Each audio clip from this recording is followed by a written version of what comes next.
All right. We made it. We're on the air. I'm so happy. Oh, yay, yay. We're on the air. Especially for you Leaf fans. The drought is over. Aaron, 3 losses in a row. They're Yeah. in the rearview mirror now, those 3 losses. And they beat a pretty good team with a more appropriate lineup that the Leafs should have. Oh, most definitely. It was definitely a bonus for them to get back the players that they got back. Very grateful to see that. Um, but yeah, this has been a not so very fun time for the Maple Leafs. What with 2 3-game losing streaks around a couple of wins, but with what's his face and you know who and thingamajigger coming back.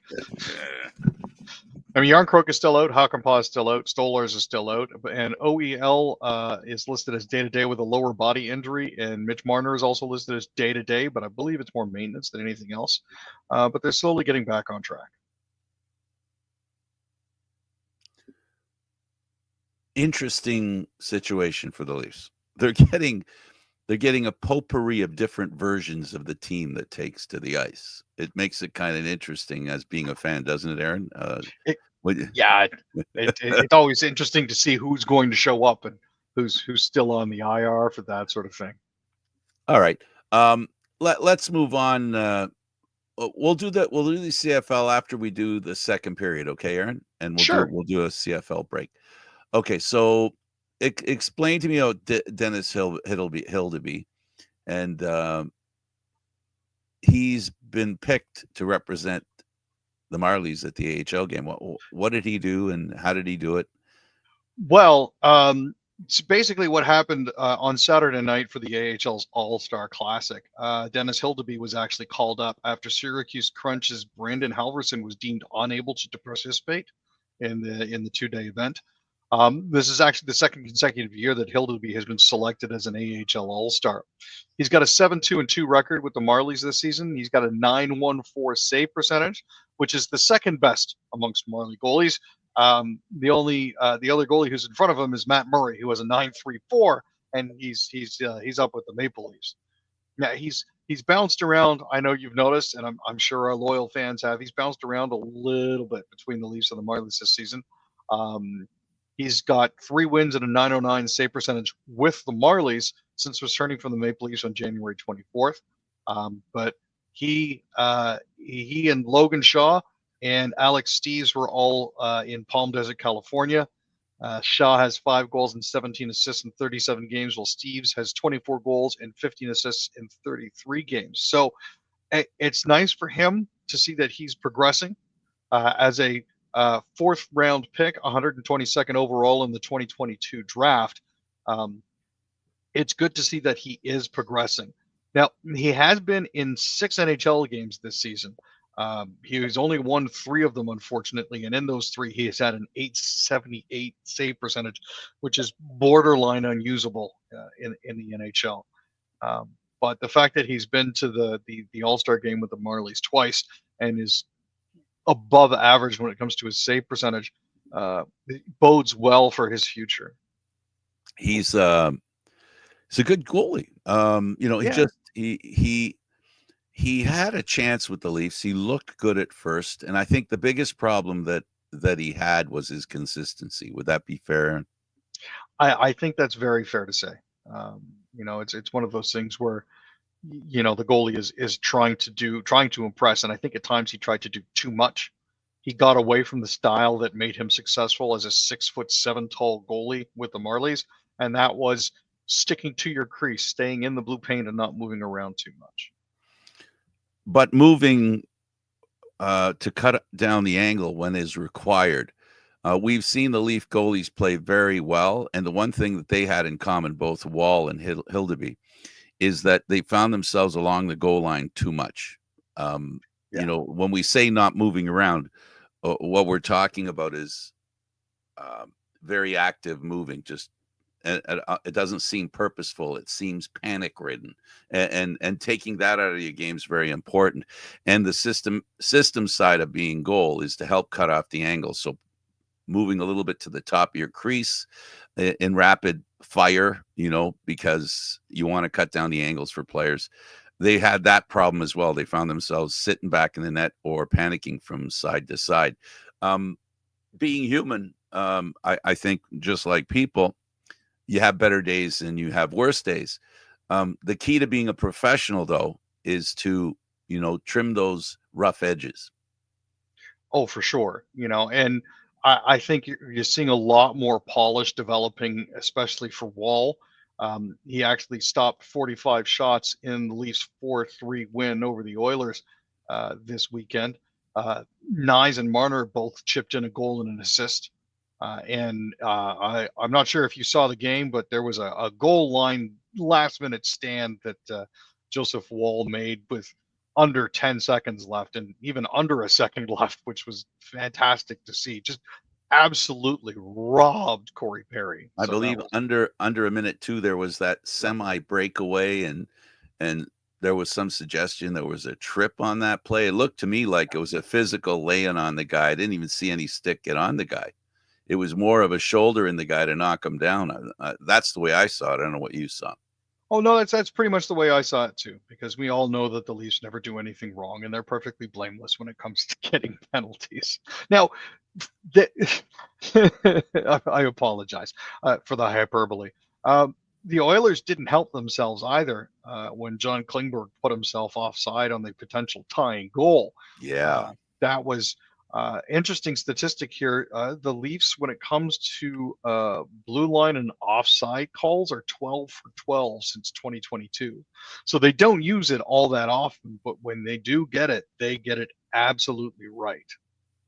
That has a lot to do with the replay coach and that team that puts together the decision to be made. And it's not like they can debate it with the coach. They literally have the coach has to trust them to give them the way I understand it. Now I could be wrong, but I believe it's correct that the coach pretty much has to depend on what the replay guys say.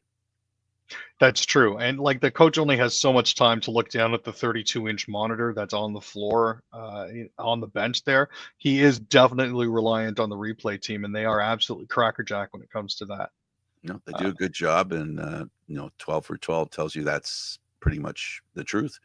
Let's talk a little bit more even about Edmonton. What'd you think of the anti-Toronto rhetoric that came out at the beginning of the game? Do you know what I'm referring to? I might have missed that portion of it. What did I miss there? Okay, Frank? it was they asked Connor McDavid and a few other Oilers about playing the game at 5:00. Catering to the East Coast, yeah. Catering to the Leafs. Then after the first goal, the Leafs scored. I think he should be more worried about who's in the stands, not who's watching on TV. That's a bit of a knock in the sense that, that's what it's all about. We all know McDavid and company. Every NHL player will not turn down a raise. In other words, any extra money that can go into the coffers, they'll take their share willingly and with both hands. If it's felt they'll make more money by changing the time of the game, Edmonton time from their time, 7:00, but Toronto's time, 7:00, to get more viewers, is counterintuitive, I think. And it's bluster. It's bluster only that the Edmonton fans can swallow, because anybody who understands about money and what makes the NHL tick, it is money. And when he cashes his check, he wants the NHL to make as much money as possible because he gets a share of that. So it's a little disingenuous. I think I didn't take him seriously. I thought he was just making a joke, to be honest with you. But it's an easy, Toronto's an easy mark. You say something bad about the Toronto or the Leafs, it's gonna get out there, right? And it's gonna have some traction because it automatically does. So that's just my little. Yeah, it's really easy to take pot shots at Toronto, and we make it easy. That's the other thing that people have to remember too, is we make it very easy for other teams to make fun of us. So that's. Well, we love talking about the Canadian teams here, and some of the Canadian teams are actually in the Canadian Football League. Actually, all of them. Let's take a break and talk about the Canadian Football League. I'll start by telling you your first story. Wynton McManus. Boy, oh boy. We had a chance to talk to him today. So we talked to him today after signing with the Argonauts. Great signing. Absolutely fantastic. I'm ecstatic to see he's back. I know that there has been a certain amount of trepidation amongst the fan base, especially when it comes to signings leading up to silly season. But they signed him to a contract extension Sunday afternoon. He was slated to become a free agent on February 11th and is actually in the top 3 on CFL.ca's top 30 pending free agents list. So to have him back in Toronto, along with Chad Kelly, is a real bonus. Now, he played 12 games in 24. That was his third season in Toronto, recording 57 defensive tackles, 3 special teams tackles, 1 sack, 1 interception, returned for a touchdown, 2 fumble recoveries, and 3 knockdowns. You know, he tied a playoff record with 10 defensive tackles in this year's Eastern Semi, went on to tally 4 tackles and 3 fumble recoveries in the Eastern Final before leading Toronto with 6 tackles. Don't kid yourselves. This guy is a huge part of the team, and I'm so very happy to have him back. Now, they don't have a defensive line right now. All their defensive linemen have left or are pretty much guaranteed of leaving. Coming back, NFL options maybe will send some people back, but they have traded players away and players have signed elsewhere. Along with Mechie, he signed, or he will be signing in Edmonton. The Argos have to really rebuild their front line. They really do. They got to really rebuild it from almost nothing. The Lions signed Justin McInnis to a 2-year extension. Aaron, tell us about it. So they're keeping their leading receiver in black and orange. He's a national wide receiver. He was a pending free agent on February 11th. But yeah, they announced on Friday evening, and unfortunately we missed this. It came in after show deadline, to a 2-year contract extension. This dude, his total yardage is absolutely fantastic. It's 8th best for a Canadian all time, surpassing Indy Fantus, Brad Sinopoli, Jeff Fairholm, and Ray Algard. He capped it off by earning All-Star CFL and West Division All CFL honors, and a team nomination for the MOP and MOC. So originally he joined the Lions as a free agent in 2023 and recorded 46 catches for 690 yards. They'd have been insane to let this guy go. I'm glad they didn't. Terrell Ford signs with the Elks. That was another one. Terrell Ford has signed a 2-year deal. He was actually one of the best defensive players in 2024 and one of the top cornerbacks in the league while earning his first All-CFL nod. So that's good. According to PFF, he finished the year with the best defensive and coverage grade amongst anyone in the league at 91.8 for best defensive and 92% as a coverage grade. So glad to see that he's back with them. Not so looking forward to actually playing it. Dalton Schoen re-signed with the Bombers. Yeah, that's a 1-year extension. So that was something that I was actually hoping to see. He played well for them. So having him back in the fold again is only going to help. 6'1", 210, Kansas State. It's his 4th season with them. Now, he was limited to just 3 games in 2024 after suffering a knee injury and a loss to the Lions. But Schoen and pulled in 14 passes for 159 yards, which means getting him back would have been a priority. The Ticats signed a great Canadian receiver in Drew Wolodarski. There was some consternation last week when the Blue Bombers decided to release him. I don't think anybody was expecting that, but the fact that he's been snapped up is great. Ted Gavea said that in addition to being an extremely talented player, Drew has a natural ability to lead a united football team, whether it's running a position meeting, putting in extra work before and after practice, or, playing to entertain his teammates in the locker room. Drew's going to do whatever it takes to make the Hamilton Ticats a better football club, and I find it hard to argue with that. Let's go back to the National Hockey League and let's start talking about the Canadian teams and the Leafs. First of all, the Habs, Killorn leads the Ducks to rally in a win over the Canadians. This one was a bit of a surprise. Yeah, it hasn't been a very good stretch for the Montreal Canadiens. They were improving, but they've now lost 3 in a row and are 4-5-1 in their last 10. This is especially concerning because they were almost up into a wild card spot as little as about a week ago. It's amazing what a difference a week makes. But Killorn got the tie-breaking goal with 8:49 left in the game, and the Ducks basically just shut it down. Mason McTavish and Frankie Vetrano scored 40 seconds apart in the second period for the Ducks, who have actually won 4 of their last 5. And Killorn had a goal and an assist, while Lucas Dostal made 21 saves. This is really getting grim for the Habs. They took a lead for only the second time in the last 5 games, but did not respond to the way the Ducks came back at them. The Ducks overcame an awful start in a rare home matinee with an impressive final half a game. Their inconsistency is a little bit maddening, but the talent is definitely there for them to go further. We also have, we can talk about the Sens right now, and they and the Habs and the Leafs are the 3 teams in the Atlantic Division. And of the 8 teams in that Atlantic Division, 7 of them actually have a shot to make the playoffs. Now, 7 teams, maximum of 5. And with the way the Columbus Blue Jackets are playing, it could be a maximum of 4. That means there's 3 teams that won't make it, statistically, mathematically speaking. So the Sens have had a really good run here. They destroyed the Wild 6-0. Yeah, it was Levin Merilainen's actual third shutout of the season. He stopped 16 shots.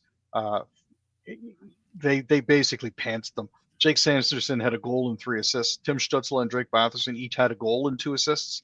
Brady Tkachuk had a goal and an assist, and Josh Norris and Michael Amadio also scored. Ottawa has actually been 4-0-0 in this most recent homestand here.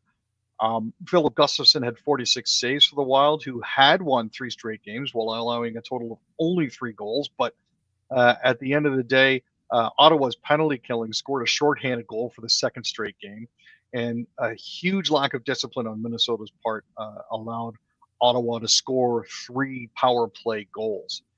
I don't know if you caught part of the game, but off a face-off in the offensive zone, Ryan Hartman took a major penalty for attempting to injure when he fell on Tim Stützle, using the forearm to drive Stützle's head into the ice. He's been offered an in-person hearing. You know what that means?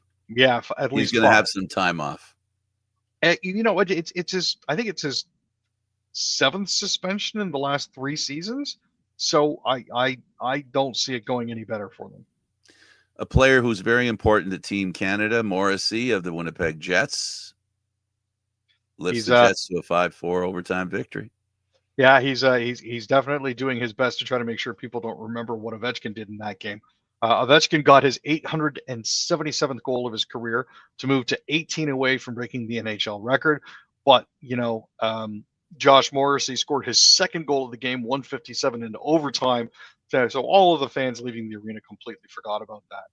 Perfetti Sandberg and Iafallo also scored in regulation for the Jets, and Hellebuck stops 25 of the 29 shots he faked to get his 33rd win.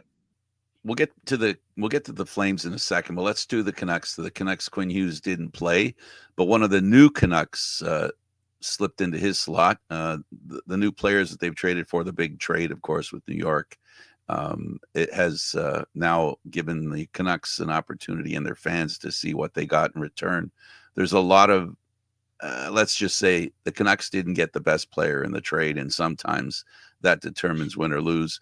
But we also know that addition by subtraction is a factor as well. Well, you know, that there were actually 3 different new players debuting for the Canucks. So there's Marcus Pettersson, Drew O'Connor, and Philip Keetle, all hit the ice for the first time since being acquired. Keetle made the biggest impact by tying the game at 2. Pettersson and O'Connor also had strong outings, with Pettersson actually finishing 2nd on the team in ice time with 25:57, almost 26 minutes played. There's also a 3rd Pettersson on the Canucks now, a 2nd Elias. The 20-year-old actually played 16-12 of ice time, threw a hit, blocked a shot, got his first assist.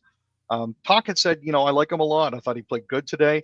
He had some of the shots from the point. He's got a heavy shot. He's a thick guy, so they're going to try to build off of that one. But with the 3, sorry, go ahead. MPET 1, MPET 2, and EPET. Wow. Pete, repeat, and 3-peat. Oh my God. Oh. And none of them are related.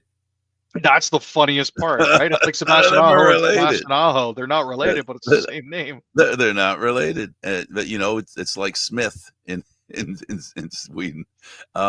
Okay, I promised we'd go to the the Calgary Flames, and the reason I'm talking about the Calgary Flames is because the team behind me is playing them. Calgary has been a team that has been in the hunt for a playoff spot. They played well enough to get in there, and they've also played themselves out. They're a team that's on the knife's edge when it comes to making the playoffs, and they're playing the Maple Leafs, who have gotten back into the win column. They really need to build together a little more on the win column, because they've got Ottawa that's playing almost a perfect game and have won 6 in a row. I mean, this does mean the Leafs have to be very careful, because that third spot is your last guaranteed playoff spot before you end up in the drum that is the wild card berth. And right now, the Flames are sitting in a wild card spot, 5 points behind the Colorado Avalanche, which does them no good at this point. Los Angeles has had a little bit of a rough go as of late. They're 3-6-1. The Flames are 5-5-0. I believe that's the guys that they're looking to catch. Because as it currently stands, yeah, the Flames are right behind the Los Angeles Kings in the Pacific Division. LA has 60 points. Calgary has 59. This is an opportunity for them to make some hay and potentially pass the Kings in the standings if they can beat the Leafs tomorrow night. I'd love to see every Canadian team get in. It's looking pretty with Montreal, but Calgary, Edmonton, and Vancouver, they definitely have shots in getting into the 3 Canadian teams in the West. They look to be able to do it. I mean, the good news is Sharon Govich and Huberdeau have continued to remain consistent. They both scored on the power play. Morgan Frost, newly acquired from Philadelphia, also scored. And Dan Vladar stopped 27 shots as Calgary kept possession of the second wildcard spot. Papakako and Brandon Tanev scored for Seattle. They've lost for the 4th time in 6 games. Joey Decord, meanwhile, he's been consistent. He's finished with 32 saves on the night. Calgary has one of the highest winning percentages in the league when scoring first, and they're 7th at 70%. So I guess that's a message you're sending to the Maple Leafs. But also, the Flames have been the worst first period this season, having only scored 30 goals. So there is that to consider. The Flames are going to be dragging in a 26-19-7 overall record. They're 16-8-3 at home. Toronto is 11-2-2 in games decided by 1 goal. I think in this particular game here, we're looking at whoever scores first is the team that's going to end up on top. We're going to get a chance to see Kadri come back, or at least play against Toronto in Calgary, but still against Toronto, we'll be seeing it. He's a guy that people have talked about. We've heard little rumors that he could be a guy that's coming back. Toronto, how do you feel about that? Everybody better shave. That's all I gotta say. I remember what happened to Joe Thornton when he tried to fight Kadri, and I don't want to see any repeat of that. But by the same token, every player that's ever played one of their old teams always gets up for that sort of thing. So that Kadri's going to be coming out of the gate fired up. Yeah, he's gonna be really good, and the Leafs are gonna put out that lineup again, the one that they had. If Marner, shows up, he's day to day, like you said. And then we've got the situation. We've got the All-Star thing going on. I'll still call it an All-Star. It's a fancy All-Star game thing. It's just, it's something though that a lot of teams are concerned, especially the general managers are concerned about their players going in there, because there's going to be a great opportunity for somebody to get injured. It's not like an All-Star game where the effort is not as, the physicality isn't really part of it, but in this, it will be, because quite frankly, it's been a long time since we've had these games that pit flag against flag. Yeah, everybody just seems to get a little bit more amped up every time there's a little bit of pride involved. So, well, we'll have to see how it all comes out. I'm just hoping that all the teams have fun. And most of the players, Aaron, because it's been so long, haven't played in one of these. So that's that's a bit extra of an edge that's going to be there. That's for sure. Aaron, Most assuredly. it was swell doing this. Final comment for you. Do me a favor. Mm-hmm. We usually do something about news. I'm going to give you what's the big story for you in the news? Well, the big story for me, at least in the news, is the fact that Raptors fans boo the national anthem. Vancouver U.S. fans boo national anthem. the U.S. national anthem. Yeah, exactly. And Ottawa fans boo the U.S. national anthem. Honestly, it's damaging to the person that's singing it, regardless of their politics. If it's a 15 or 16-year-old kid singing the national anthem, just let them sing the anthem. Don't boo it. I don't think the person singing it should take any inference against them about Yeah, that. I wouldn't say that. but when you're standing there singing it, you're going to hear it, and Yeah. No, it affects the performance. I get that, but we do agree. I think that free speech is something that's very priceless, right? Oh, guaranteed. And the fans are accustomed to voicing their views in the I stand. would just say that there are different ways to do it. Perhaps turning your back on the flag, or sitting down, or not removing your hat. Absolutely true, Aaron. You're 100% right. But I am saying that in an arena, there are ways people, that's neutral territory. So it's the same thing when they show the owner of the team come out, how many boos come out with that kind of stuff, or Gary Bettman comes out. It really is no different. It's a statement about whatever that is, whether it's a manager, an owner, or the president of the National Hockey League.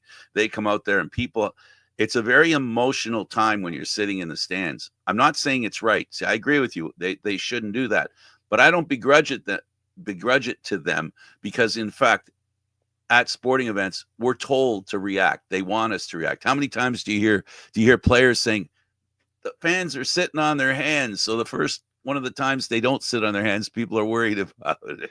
Yeah. I just say I agree with them. I agree with the message. I don't agree with the method and maybe where it's done, but I do agree with the message, which is they're not happy because they have a reason not to be happy, and they have a right not to be happy. It's their God-given right in Canada. Nope, that's fair. But it's all good.